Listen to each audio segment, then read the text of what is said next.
મરચાં આપણે બનાવીએ છીએ અત્યારે આથેલા મરચાં.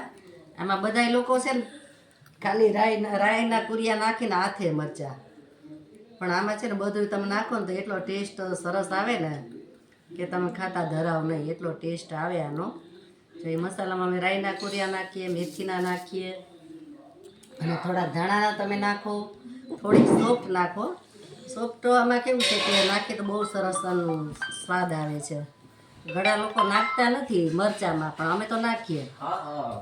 મરચાંમાં એવું સરસ ટેસ્ટ લાગે ને. સવારમાં તો આપણે ઉઠીને શું કહેવાય ભૂખે લાગી હોય, શિયાળામાં તો કેવી ભૂખ લાગે આપણને, એટલે ઉઠીને જો ઢેબરા હોય અને કાં પછી ખાલી હળદર મીઠું નાખીને થેપલા કર્યા હોય ને તો એવું સરસ ટેસ્ટ આવે આનો, ખાવાની મજા પડી જાય હો.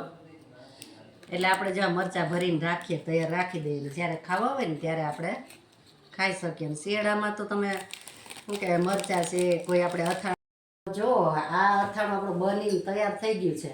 પણ આમાં કેવું છે કે મેં મસાલો તમને બતાવ્યો નથી, કારણ કે મસાલો તો આપણે બધાય ખબર હશે ઓલરેડી. આપણે મેથીના આપણે કેવા કુરિયા નાખીએ છીએ રાઈના, પણ આમાં છે ને મેં મેથીના નાખ્યા, ધાણાના નાખ્યા અને વડિયારી નાખી છે. અને રૂટિંગ મસાલા આપણે હળદર ને મીઠું, બસ એ જ નાખ્યું અને લીંબુ નાખ્યું છે. એટલે અમે મેં ભરીને બનાવ્યા છે.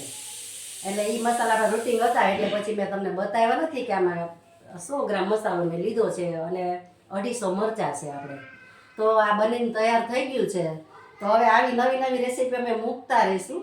અને આઈ હોપ કે આપને આ રેસીપી ગમી હોય તો લાઈક કરજો, શેર કરજો અને સબસ્ક્રાઈબ કરજો અને કોમેન્ટ કરવાનું ભૂલતા નહીં. કે આપને જે રેસીપી જોઈતી હોય એ પણ તમે મને કહી શકો, તો હું જરૂર કોશિશ કરીશ અને હું નવી નવી રેસીપી મૂકતી રહીશ. તો આ વિડીયો આજે આપણે પૂરો કરીએ છીએ. હવે મળીશું આપણે નવા વિડીયોમાં. તો આવજો. જય શ્રી કૃષ્ણ.